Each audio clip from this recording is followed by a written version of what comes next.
yang diajarkan Nabi SAW kepada para sahabat.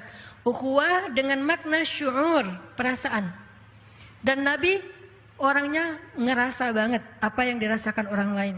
Sehingga Nabi merasa sedih dengan kesedihan kaum muslimin. Merasa bahagia dengan nikmat dan kesenangan kaum muslimin. Maka Nabi pun pernah marah ketika ada seorang perempuan yang dilecehkan oleh orang Yahudi di Bani Quraidah, kalau enggak Bani Qainuqa. Jadi ada seorang cewek muslimah lagi belanja di Bani Qainuqa, di pasarnya orang Yahudi. Tiba-tiba roknya diikat pakai tali terus disangkutin di apa ya, kayak di tiang gitu. Sehingga ketika perempuan ini berjalan, auratnya kesingkap, kelihatan kakinya, kelihatan auratnya, dia malu, nangis gitu kan. Pas dia nangis malu, dibela sama seorang laki-laki muslim, anak muda. Dia ngebelain, dia potong tali itu, kemudian dia marah kepada beberapa anak-anak muda Yahudi yang iseng, yang bikin perempuan ini malu. Mungkin kalau zaman sekarang ngeprank gitu kan ya, usil-usilan gitu. Dia marah, akhirnya laki-laki yang ngebelain perempuan ini malah dikeroyok sama pemuda Yahudi sampai dia meninggal dunia.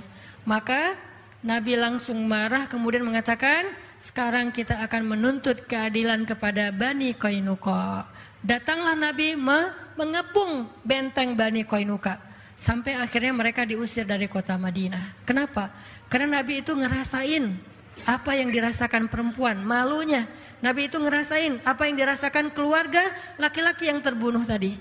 Betapa mereka sedih dan merasa kehilangan, sehingga keadilan harus ditegakkan. Itu namanya ukhuwah. Dalam konteks yang lebih sempit, kita belajar pelan-pelan merasakan kesulitan yang sedang dirasakan saudara kita, merasakan malu yang dirasakan oleh saudara kita, menjaga perasaan. Makanya Nabi pernah menyampaikan beberapa contoh, diantaranya dalam kitab Riyadhus Shalihin itu ada tuh, larangan mempermalukan saudaranya di depan dia. Salah satu hadisnya, janganlah kalian mencela orang yang buang angin. Sampai itu dibahas dalam hadis. Janganlah kalian mencela orang yang buang angin. Kenapa kalian mencela dan mentertawakan sesuatu yang kalian lakukan juga? Jadi nggak boleh diketawain. Kenapa kok Nabi sampai menyampaikan hadis ini? Gara-gara dalam satu majelis, namanya juga orang mungkin lagi nggak enak badan kali ya. Dalam satu majelis ada seorang laki-laki, maaf, buang angin dan kedengaran. Yang lain kan jadi ketawa ya. Dan itu kan kayak otomatis gitu kan. Yang lain pada ketawa, dia malu karena kayak ya aib banget kan. Terus yang lain pada ketawa, dia malu banget. Dia kayak udah nggak tahu harus buang muka kemana gitu kan ya. Terus Nabi langsung menetralisir keadaan dengan mengatakan, janganlah kalian mencela atau mentertawakan orang yang buang angin. Kenapa kalian mentertawakan sesuatu yang kalian juga melakukannya?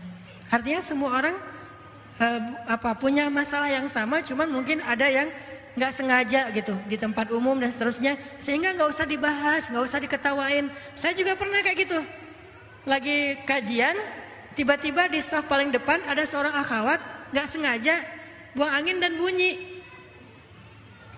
Sebelah-sebelahnya udah pada dengar tuh, terus mereka kayak langsung nyari tersangka gitu kan, mana gitu kan ya.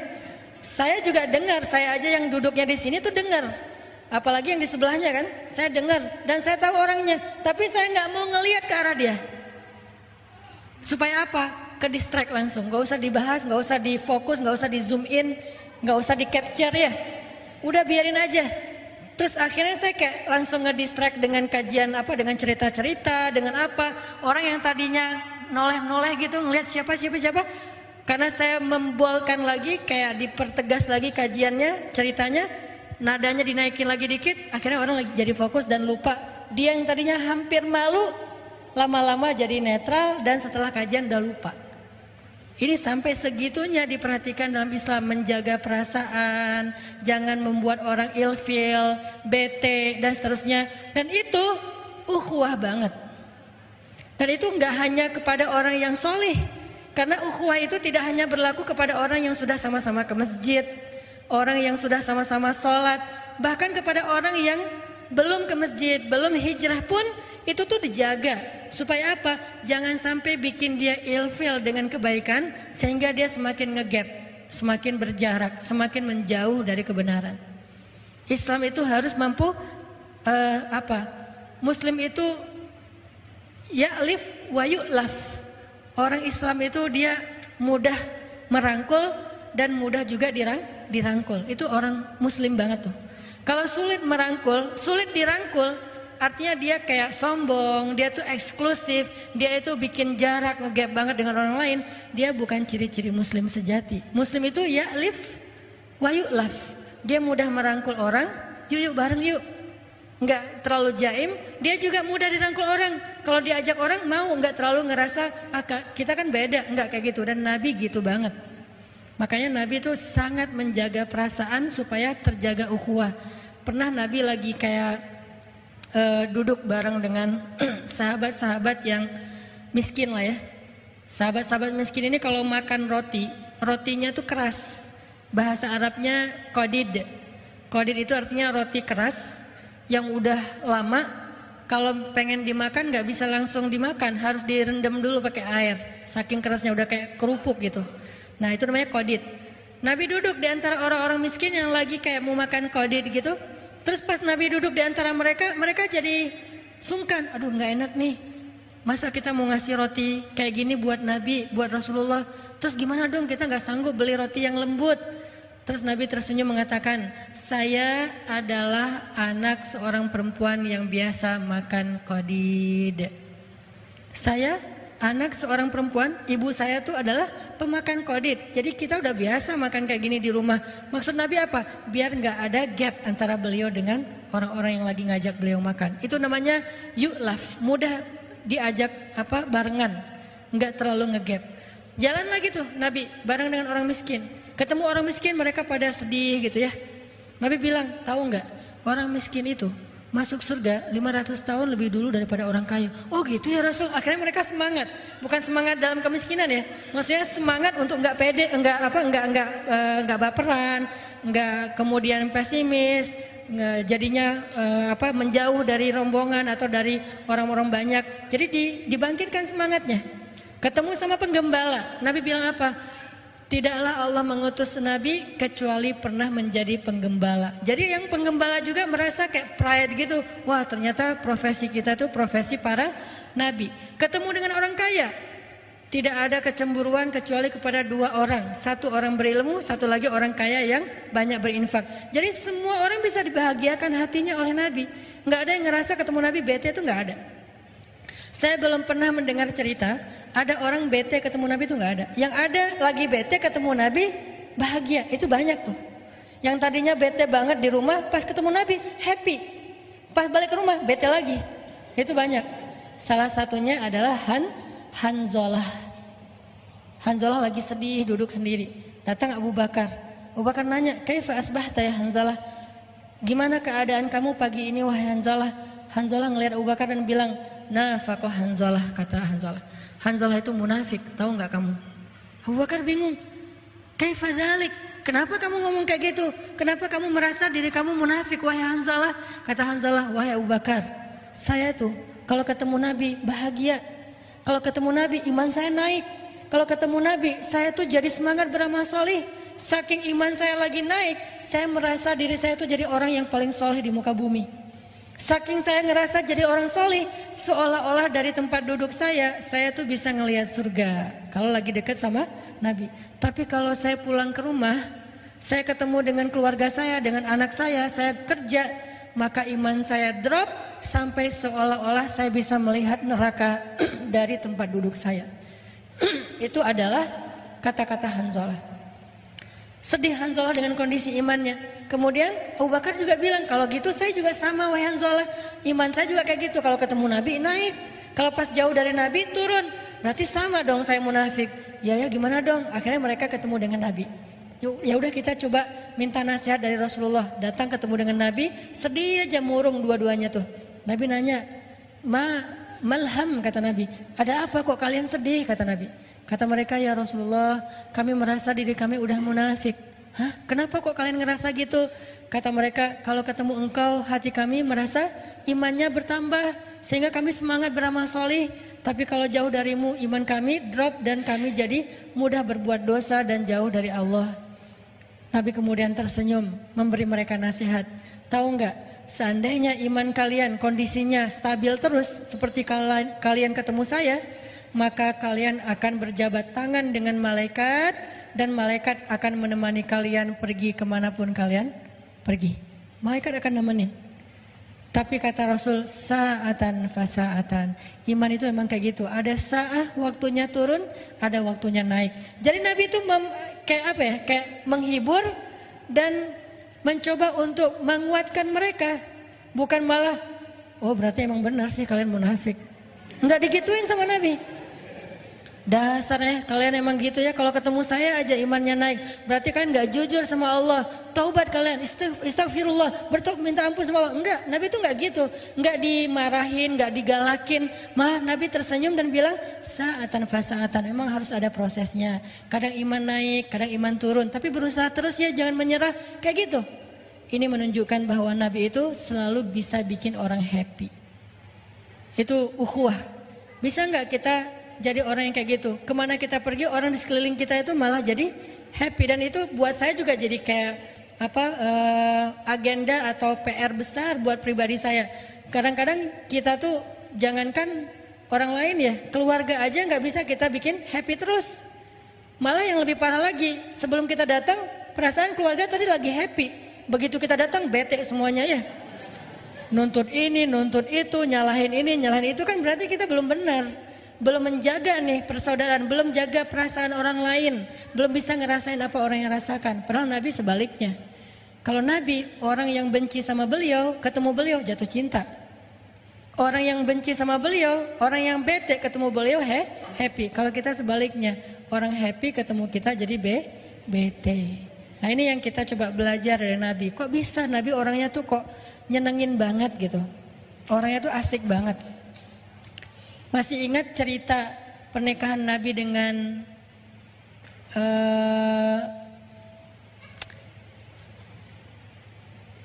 cewek Yahudi? Siapa namanya? Sofia. Tapi bukan Sofia yang kartun ya. Sofia, orang Yahudi. Sofia bahasa Arabnya. Itu gimana cerita pernikahannya? Kan gara-gara habis perang, namanya perang Khaybar. Perang Khaybar itu perang paling besar yang terjadi antara kaum muslimin dengan orang Yahudi. Dalam perang itu ayah Sofia terbunuh, paman Sofia terbunuh. Yang lebih sedih lagi, suami Sofia terbunuh. Dalam perang Khaybar, suaminya terbunuh. Kenapa mereka terbunuh? Karena mereka memusuhi Nabi, memerangi Nabi. Terjadilah peperangan yang gak bisa dihindari. Mereka keras kepala, akhirnya dalam peperangan itu mereka terbunuh. Terbunuh dalam peperangan itu bukan kejahatan, karena itu sesuatu yang wajar. Yang kejahatan itu terbunuh di luar peperangan. Namanya berperang. Maka masa kita berperang, udahlah kita nggak usah bunuh-bunuhan, kita kayak main apa gitu, nge-game gitu kan ya, kan nggak mungkin ya, namanya juga perang. Nah terbunuhlah ayah Sofia, paman Sofia dan suami Sofia, sehingga Sofianya jadi tawanan perang kaum muslimin, ditaruh di sebuah tenda. Lalu datanglah Nabi ke tendanya Sofia untuk menghibur Sofia. Waktu Nabi datang ke tendanya Sofia, Sofia yang meriwayatkan cerita ini, dia sendiri yang bercerita. Kata Sofia, ketika Nabi baru datang ke tenda saya, Nabi itu adalah orang yang paling saya benci di muka bumi. Jadi buat Sofia, Muhammad adalah orang yang paling dia benci di muka bumi. Gimana enggak? Gara-gara Nabi itu suaminya terbunuh. Gara-gara Nabi Muhammad ayahnya terbunuh, pamannya terbunuh. Walaupun bukan Nabi yang membunuh, tetapi dalam peperangan itu terbunuh. Sehingga Muhammad adalah orang yang paling saya benci. Sampai dia datang menemui saya di tenda saya. Kemudian dia duduk di depan saya. Kemudian saya melihat wajahnya yang penuh dengan rasa simpatik. Nabi itu ekspresi wajahnya tuh nenangin orang. Bukan malah sengak, tengil ya. Datang-datang orang lagi sedih juga ya, ditengilin kan makin bete kan ya. Ini enggak, wajah Nabi itu wajah kayak simpatik banget. Nabi itu paham banget kondisi Sofia. Duduk Nabi di depan Sofia, Nabi bilang gini, Sofia maafin saya ya. Nabi minta maaf coba. Saya tahu perasaan kamu, Waktu itu saya udah mencoba untuk berdialog dengan ayah kamu, dengan paman kamu, dengan suami kamu, tapi mereka menolak. Akhirnya peperangan gak bisa dihindari. Maaf ya. Nabi menjelaskan, meminta maaf, menjelaskan, meminta maaf, menjelaskan, meminta maaf, berjam-jam. Sampai akhirnya kata Sofia, Muhammad menjadi orang yang paling saya cintai di muka bumi. Kebayang gak hebatnya Nabi itu? Dari orang yang paling membenci beliau jadi orang yang paling mencintai beliau. Dalam hitungan sejam 2 jam Nabi terus, bukan membujuk, bukan kayak ngelebay ya, bukan kayak ngegombal gitu, enggak. Nabi tulus, karena kalau gombal dong pasti orang enak juga kan, karena bukan dari hati kan ya. Ayah kamu tukang bengkel ya, standar kan ya. Itu apaan sih lo, ayah gue baik-baik aja bukan tukang bengkel. Akhirnya kayak jadi konyol, jadi nggak jelas. Nabi itu nggak kopas template-nya gombal, nggak. Dia nggak baca di googling, nggak lihat apa, nggak. Tulus saja dari hati ngomong apa yang beliau rasakan. Sehingga Nabi, kata Sofia, Nabi itu datang minta maaf, menjelaskan, minta maaf, menjelaskan, dan minta maafnya itu lembut banget sampai hati aku menjadi tenang. Kemudian aku memandang ke wajahnya dan kemudian aku mengatakan, ya Rasulullah, aku sudah maafkan. Kemudian Sofia malah curhat. Kata Sofia, ya Rasulullah, sebelum terjadi perang Khaybar, aku tuh mimpi. Apa mimpinya? Kata Rasulullah, aku bermimpi di atas kota Madinah ada rembulan jatuh ke pangkuanku. Lalu aku ceritakan mimpi ini kepada suamiku, aku ditampar oleh suamiku. Kenapa? Suaminya kan orang Yahudi dan orang Yahudi itu pintar menafsirkan mimpi. Suaminya bilang, berarti kamu punya perasaan terhadap laki-laki Madinah, yaitu Muhammad. Akhirnya aku ditampar oleh suamiku sehingga dahiku berdarah, kata Sofia. Dan sekarang aku baru sadar ternyata rembulan itu adalah engkau ya Rasulullah. Kemudian Jibril datang, bisik ke Rasulullah, wahai Rasulullah, Allah menyuruh engkau untuk melamar Sofia. Rasulullah tadi datang bukan mau melamar loh. Jibril ada yang datang bisikin ya. Rasulullah datang tuh tulus pengen menghibur, tapi kata Jibril, dan itu perintah Allah, lamar Sofia. Nabi kemudian, oh gitu ya. Kan Nabi orangnya baik loh ya, nggak ada modus ya, datang pertama baik-baik terus ujung-ujungnya minta nikah gitu kan, nggak kayak gitu. Nabi itu nggak modus orangnya, benar-benar tulus. Tapi karena Allah dan Jibril yang nyuruh, akhirnya Nabi bilang, Sofia, aku ingin melamar kamu untuk belajar untuk menjadi pasanganku di dunia dan di surga. Sofia sebagai cewek nggak langsung jingkrak dong ya, kan cewek itu gengsinya tinggi kan, dia jual mahal gitu. Oh ya udah saya pikir-pikir dulu gitu kan ya, nggak langsung nggak gitu sih, karena kalau mereka kayak gitu nggak ada izahnya kan, nggak ada rasa harga dirinya. Makanya buat cowok kalau misalnya digituin bukan berarti dia nolak, dia tuh lagi kayak minta dikejar, tuh cewek banget lah. Akhirnya Sofia, ya udah saya pikir-pikir dulu. Besoknya Nabi datang lagi, Sofia sudah memberikan jawaban bahwa Sofia bersedia, maka nikahlah, jadilah Sofia salah satu di antara pendamping Nabi di dunia dan di surga. Di sini ada pelajaran penting, gimana Nabi itu orangnya empati banget dengan perasaan orang lain sampai bisa menenangkan hati orang dan akhirnya orang itu menjadi malah mencintai beliau. Dari yang membenci jadi mencintai, dan itu bukan cuman Sofia. Ada lagi nanti cerita orang yang pengen bunuh Nabi kan. Dia datang jauh-jauh bawa pisau yang udah beracun, dipakein racun, kalau kena walaupun nggak nusuk juga asal kegores saja itu bisa jadi orang keracunan dan kemudian meninggal. Dia datang pengen bunuh Nabi, tapi Allah sudah melindungi Rasulnya sehingga dia ketangkap sama sahabat, lalu dia diikat di salah satu tiang Masjid Nabawi. Jadi dulu Masjid Nabawi juga berfungsi sebagai penjara, diikat di tiang masjid. Nabi tahu itu pembunuh, orang yang mau membunuh beliau, tapi setiap Nabi ke masjid, Nabi sengaja ngelewatin jalan yang sampai bisa ketemu dengan orang itu. Jadi bukan langsung masuk ke masjid, muter dulu. Pas ketemu nama dia, Nabi nyapa gitu. Gimana keadaan kamu? Pertama dia marah, tahu diikat, nanya keadaan. Marah kan? Oh ya udah, Nabi masuk lagi. Terus Nabi nyamperin lagi, kasih minum. Gimana keadaan kamu? Tahu. Terus masuk lagi. Besok lagi kayak gitu, sampai beberapa hari, lebih dari seminggu. Setiap hari Nabi nyamperin dia, setiap hari Nabi nanya keadaan dia, setiap hari Nabi ngasih dia minum, ngasih dia makan. Sampai setelah beberapa hari digituin dengan akhlak Nabi yang lembut, wajah Nabi yang berseri-seri, Nabi nanya, gimana keadaan kamu? Dia bilang, baik Muhammad. Berarti udah hatinya udah tenang nih. Nabi bilang ke sahabat, lepaskan ikatan dia, karena dia udah tenang sekarang. Dilepasin ikatannya, kemudian Nabi ngobrol sama dia. Nabi kemudian mengajak dia untuk sama-sama merenungkan supaya nggak jadi orang yang memusuhi Nabi lagi. Nabi mencoba mengambil hatinya. Setelah beberapa lama Nabi bicara dengan dia, kemudian dia mengatakan, wahai Muhammad, dulu engkau adalah orang yang paling saya benci dan ingin saya bunuh. Maka sekarang setelah melihat akhlakmu, engkau adalah orang yang paling saya cintai dan saya ingin menjadi pembelamu. Sampai berubah. Saya ingin masuk Islam, wahai Muhammad. Bagaimana caranya? Akhirnya Nabi mengatakan, caranya, maka sekarang kamu harus mandi dulu, kemudian kamu pulang ke rumahmu, kemudian diberikan beberapa bekal yang harus dia lakukan, sampai dia balik lagi. Setelah itu kemudian dia menjadi seorang muslim. Ini nih akhlak, menjaga ukhuwah. Bahkan kepada orang yang belum dapat hidayah. Kenapa? Karena hanya dengan akhlak jalan seseorang untuk pulang kepada Allah. Kalau dia udah ilfil duluan dengan akhlak kita, bagaimana dia akan kembali kepada Allah? Ngelihat jalan kembali kepada Allah itu kayak serem gitu. Dan di sepanjang jalan itu banyak orang galak.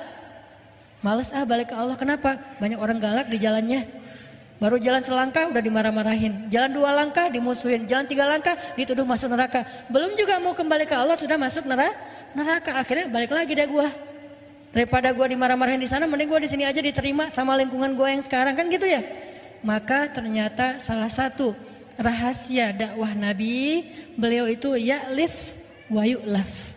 Beliau itu mudah merangkul orang lain dan juga mudah untuk dirangkul oleh orang lain.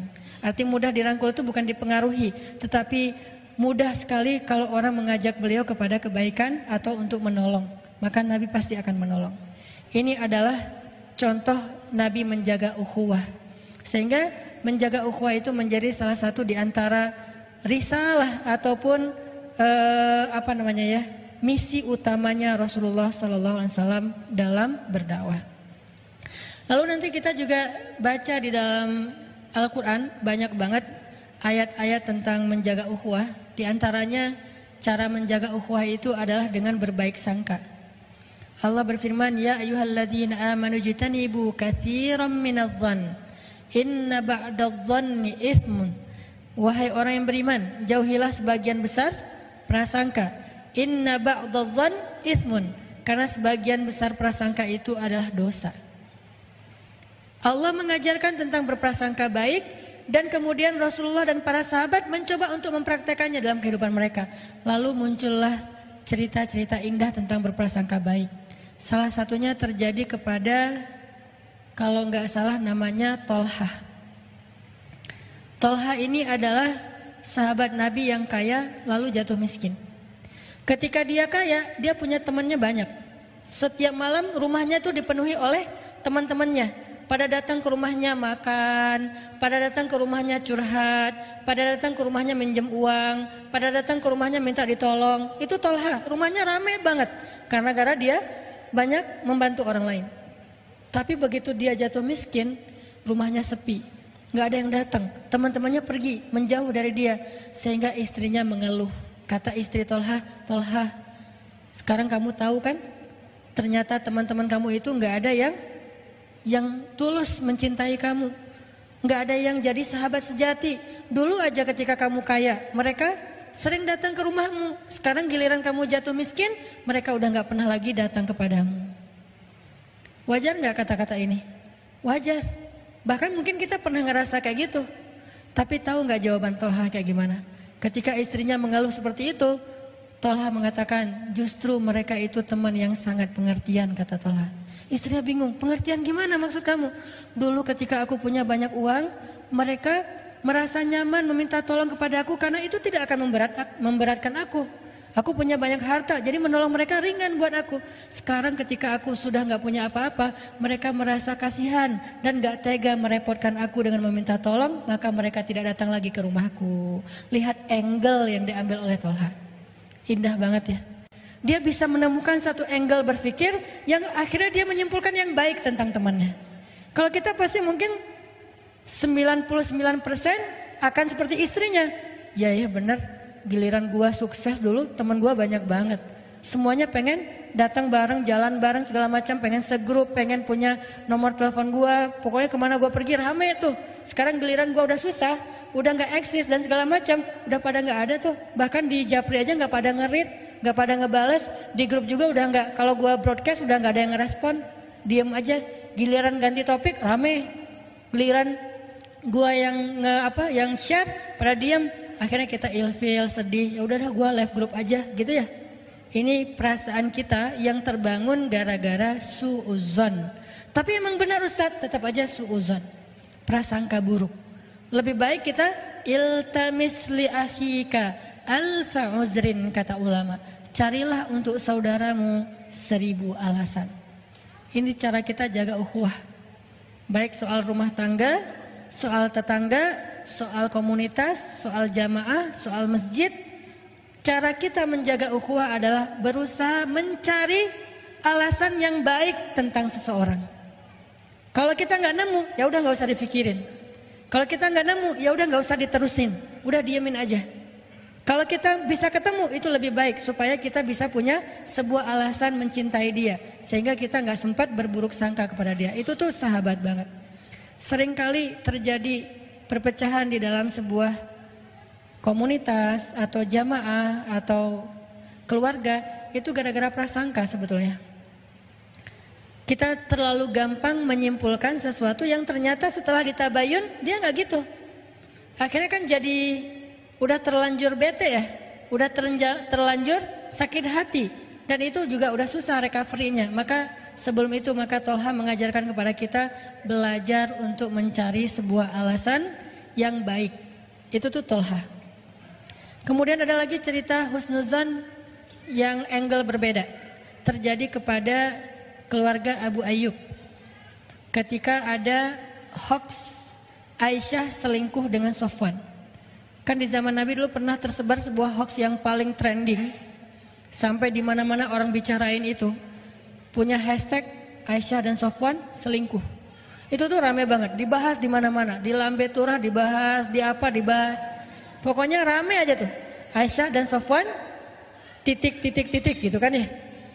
Akhirnya dalam kondisi fitnah yang luar biasa, kebohongan yang luar biasa, Abu Ayyub pulang ke rumahnya minta pendapat istrinya. Karena ini udah ada di semua akun, semuanya pada nge-repost. Yang lebih berat lagi tahu nggak apa?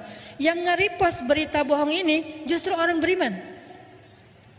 Innal ladzina ja'u bil ifki usbatum minkum, kata Allah.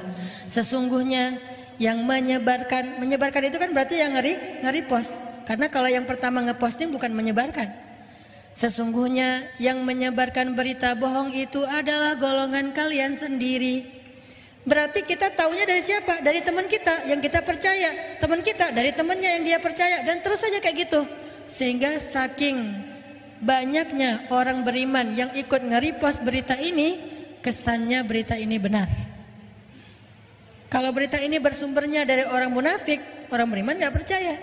Tapi masalahnya ada satu orang beriman yang kecolongan ikut nge-repost berita yang belum jelas kebenarannya. Akhirnya dari satu repost ke repost yang lain, jadilah dia viral. Viral itu kalau bahasa dulu namanya mutawatir.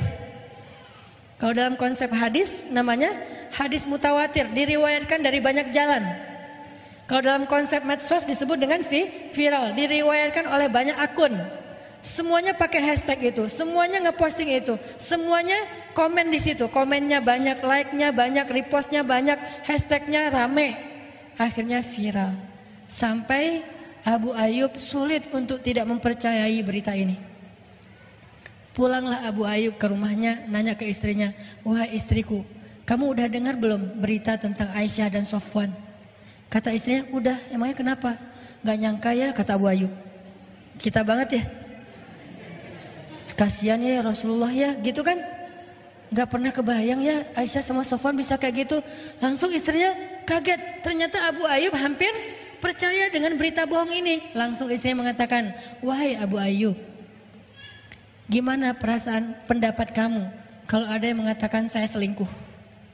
Kata Abu Ayyub, Astagfirullahaladzim, innalillah, gak mungkin saya percaya. Kamu kan perempuan yang baik, perempuan yang beriman, perempuan yang soleh. Kamu mencintai saya, gak mungkin kamu melakukan dosa seperti itu. Kamu perempuan yang menjaga kehormatan, saya gak mungkin percaya. Istrinya senyum.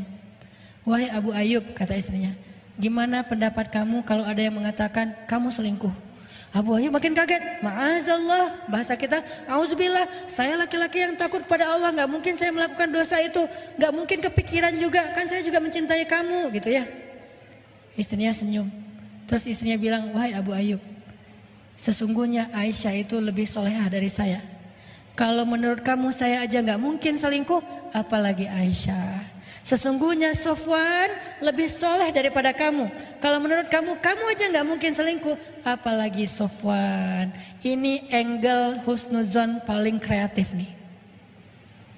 Membandingkan orang dengan diri kita. Coba kalau dosa itu, aib itu ditujukan kepada kita, kita merasa layak nggak? Nggak layak. Kalau menurut kita, kita aja nggak layak, maka orang itu lebih nggak layak lagi. Kenapa? Dia lebih soleh dari kita. Dia lebih baik dari kita. Dia lebih duluan taubat daripada kita. Dia lebih sering ke masjid daripada kita. Dia lebih sering ikut kajian daripada kita. Dia lebih menjaga harga dirinya daripada kita. Dia lebih baik bacaan Al-Qur'annya daripada kita. Cari kelebihan-kelebihan dia sampai kita merasa bahwa dia lebih daripada kita. Setelah kita menemukan bahwa dia lebih daripada kita, lalu kita simpulkan, kalau saya aja nggak mungkin, apalagi dia. Ini husnuzon. Sehingga kalau kita merasa kecewa atau kaget, surprise dengan satu gosip tentang sesama kaum muslimin atau sesama ikhwah yang ada dalam satu jamaah atau satu komunitas, pakai kalau nggak caranya Tolhah, maka caranya istri Abu Ayyub. Cara Tolhah apa? Oh mungkin, oh mungkin, oh mungkin. Kalau cara istri Abu Ayyub, gimana kalau saya? Kalau saya aja nggak mungkin, apalagi dia. Ini cara berhusnuzon yang diajarkan oleh para sahabat. Terus gimana yang diajarkan Nabi? Nabi pernah gini, satu malam lagi itikaf di masjid. Kebenaran waktu itu Nabi itu lagi dikunjungi oleh, ceritanya juga sama, Sofia. Sofia datang ke masjid, terus ngebawain makanan buat Nabi. Sampai udah agak larut malam, Sofia ada di masjid. Pas mau pulang ke rumahnya, udah kemalaman sehingga nggak bisa pulang sendiri. Dianterinlah Sofia sama Nabi, pegangan tangan, pulang berdua. Pas sampai di sebuah gang yang agak nggak terlalu terang, remang-remang gitu, Nabi berpapasan dengan dua orang sahabat. Sahabat juga lagi lewat, Nabi lagi lewat, tapi Nabi lagi sama cewek. Ceweknya pakai cadar, dipegangin tangannya, lewat berdua tengah malam di tempat remang-remang. Sahabat yang ngelihat Nabi kayak gitu langsung ngambil jalan yang lain, kayak menghindar gitu. Pas ngeliat, oh Nabi langsung pergi. Pas mereka pergi mengambil jalan yang lain, Nabi panggil, sini, dipanggil sama Nabi. Ada apa ya Rasulullah? Ini adalah Sofia, istri saya, kata Nabi. Lalu orang itu mengatakan, ya Rasulullah, gak mungkin kami berburuk sangka kepada engkau. Gak mungkin kami mikirin yang macam-macam kepada engkau. Kami tadi itu menghindar karena takut nanti kami merasa Rasulullah itu lagi sama siapa atau apa, maka kami pergi aja. Maka kata Nabi apa?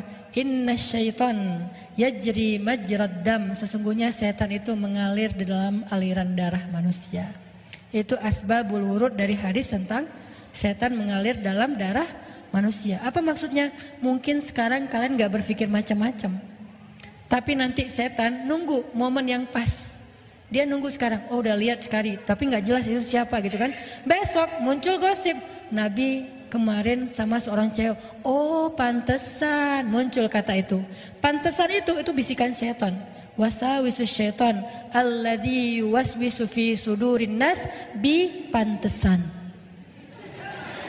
Yang mewaswasah, membisikkan di dalam dada manusia dengan kalimat pantesan. Jadi pantesan itu kalimat muncul gara-gara apa? Gara-gara pernah berpapasan tapi nggak jelas, lalu kayak dihindari gitu. Makanya di sini Nabi juga mengajarkan sebuah tutorial cara husnuzon itu gimana. Kalau kita ragu tentang sesuatu, perjelas. Jangan ikuti syak, jangan ikuti keraguan. Daripada kita ragu nggak jelas terus kita diam-diam aja, tapi juga bukan diam berbaik sangka, diam oh oke, gitu doang. Besok nggak ada kesimpulan gitu, ngegantung ya. Nah jangan biarkan sesuatu itu menggantung dalam hati kita, terus kita ngerasa ngeganjel. Nanti ketika datang kasus yang lain, ini akan jadi bahan untuk menguatkan kasus itu padahal nggak nyambung. Makanya langsung muncullah istilah tabayyun. Muncullah istilah tabayyun. Daripada kita ragu, langsung aja tabayyun. Maaf ya, kemarin aku gini. Oh iya, waktu itu gini ceritanya. Oh ya udah beres kan? Daripada kita diamin, nggak enak. Begitu nanti ada cerita lain, oh iya ya pantesan dulu tuh pernah gini. Akhirnya saling menguatkan ya. Jadi dua berita yang tadi sama-sama setengah ketika disatuin jadi utuh. Maka keutuhan itulah disebut dengan su'uzon, berburuk sangka. Tadi itu nggak utuh, yang satu dengarnya sekilas, yang lain dengarnya sekilas. Sekilas ini digabung jadi dua kilas ya. Akhirnya jadi utuh, makin tegas beritanya. Makanya Nabi sebelum mereka sempat ragu-ragu atau ngegantung, nggak bisa menyimpulkan apa, tapi mereka kayak ngerasa nggak nyaman aja, terus langsung menghindar. Nabi manggil, sini dulu, ini tuh Sofia istriku, kata Nabi. Sehingga setelah Nabi tabayun kayak gitu, beres, mereka nggak sempat berburuk sangka. Ini namanya husnuzon, cara kita menjaga ukhuwah. Ada cara Tolhah, ada cara istri Abu Ayyub, ada cara Rasulullah. Semua teladan itu adalah cara-cara atau tutorial berhusnuzon. Ini baru 3. Kalau kita bedah lagi, banyak lagi cerita-cerita yang lain tentang husnuzon. Yang intinya adalah jangan sampai kita merasakan sesuatu yang gak nyaman tentang saudara kita, lalu kita mengaminkan itu dengan hanya berprasangka. Itu bahaya banget. Walaupun hanya untuk diri kita sendiri. Lalu kita bicarakan dengan pasangan kita. Masing-masing punya komunitas. Pasangan kita punya komunitas grup ibu-ibu. Kita punya grup bapak-bapak. Sama-sama kemudian punya teman dekat. Teman dekat ini dibicarain. Nih gua ngomongnya ke lo doang ya, gak usah disebarkan yang lain. Iya. Ngomong aja berdua.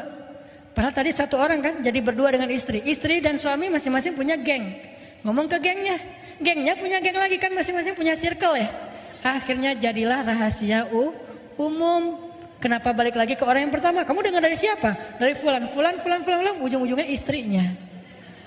Ini gara-gara ada satu hal yang ngegantung, nggak diberesin dari awal. Makanya ngeganjal, nanti akhirnya pecah bisul. Nanti akhirnya menemukan momentum. Nanti akhirnya jadi sesuatu yang bahkan meledak dan menjadi sesuatu yang nggak baik. Itu cara menjaga ukhuwah dengan husnuzon. Tadi juga yang pertama menjaga ukhuwah dengan mencoba menjaga perasaan dalam tindak tanduk kita, dalam bergaul. Kita coba merasakan perasaan orang lain gimana kalau digituin. Itu tuh cara menjaga ukhuwah. Yang lain, cara menjaga ukhuwah adalah dengan idfa billati hiya ahsan. فَإِذَا الَّذِي بَيْنَكَ وَبَيْنَهُ عَدَاوَةٌ كَأَنَّهُ وَلِيٌّ حَمِيمٌ. Balaslah keburukan dengan kebaikan, sehingga orang yang tadinya memusuhi kamu berubah menjadi pembela yang setia kepadamu. Ayatnya gitu. Idfa billati hiya ahsan فَإِذَا الَّذِي بَيْنَكَ وَبَيْنَهُ عَدَاوَةٌ كَأَنَّهُ وَلِيٌّ حَمِيمٌ. Balaslah keburukan dengan kebaikan, sehingga orang yang tadinya memusuhi kamu tiba-tiba menjadi pembela yang setia kepadamu. Apa contohnya? Contohnya perselisihan yang terjadi antara Abdullah bin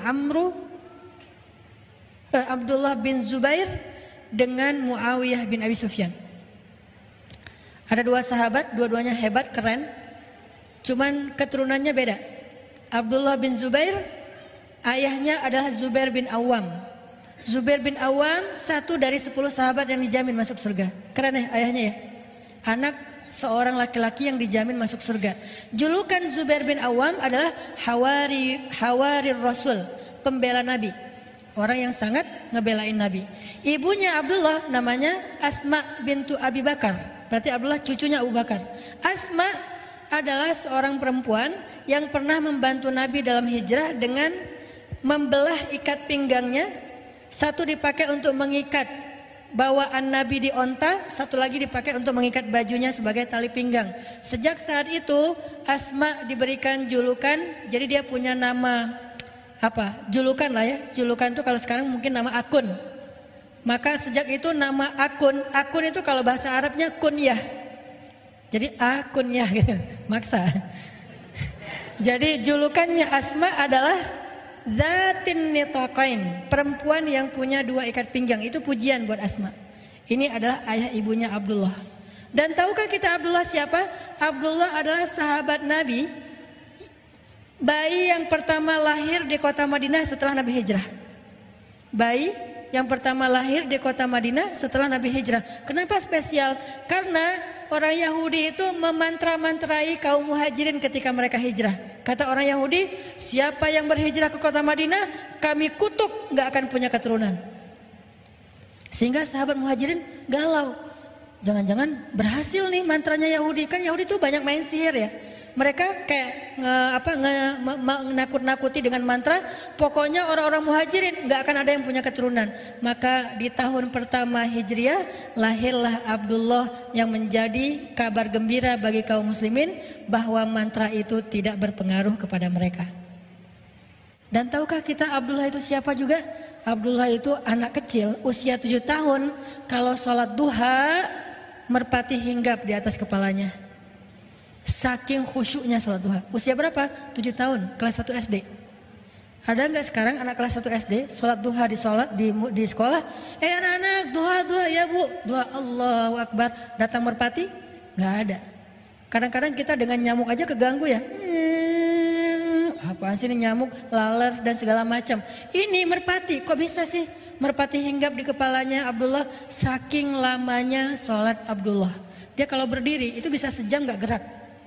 Kalau kita masih gerak, merpati itu kan nggak langsung hinggap ya, dia kayak curiga dulu gitu kan. Ini benar nggak sih orang atau kayu? Pertama ngedeketin dulu, gerak dikit menjauh kan merpati gitu kan. Dia nggak terlalu jinak.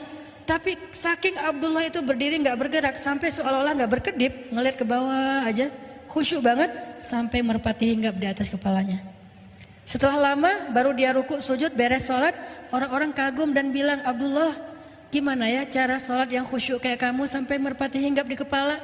Apa jawaban Abdullah? Merpati yang mana? Dia nggak tahu kalau merpati di kepala dia. Kita nyamuk aja tahu. Dia merpati nggak tahu, saking khusyuknya dia sholat. Tapi orang sekelas Abdullah ternyata bisa baper juga. Itu tuh namanya insaniyatus sahabah, sisi-sisi kemanusiaannya sahabat. Jadi kalau kita pengen belajar dari sahabat, jangan yang sisi-sisi supernya doang.